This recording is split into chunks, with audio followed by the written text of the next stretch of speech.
Western Australian Premier Mark McGowan has today unveiled the date for the state's COVID transition plan. At 12:01 a.m. on Saturday, February 5, WA will reopen its borders to both international and domestic arrivals. After almost 2 years behind a hard border, Western Australia's reopening date is set in stone. This date is locked in, giving Western Australians and local businesses certainty. Around the time, the state is expected to reach a 90% vaccination rate for those aged over 12. The WA will ease its hard border arrangements at 12:01 a.m. Saturday, the 5th of February. From that date, international and domestic arrivals will no longer have to quarantine if they're fully vaccinated.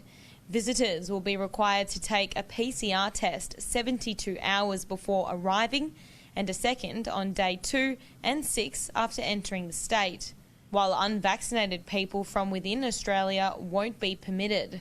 All domestic arrivals into WA must be double vaccinated unless ineligible or medically exempt.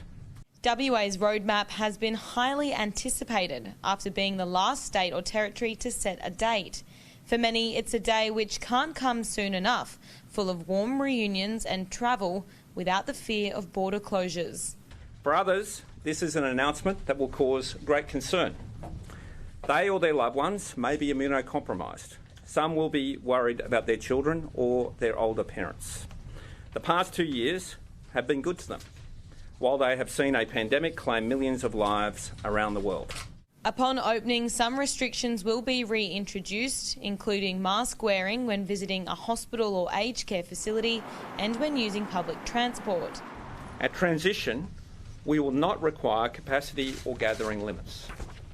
Proof of vaccination will be required for entry at nightclubs, the Crown Complex, the 4 major stadia being Optus Stadium, RAC Arena, HBF Stadium and HBF Park, and at events with 1,000 or more patrons.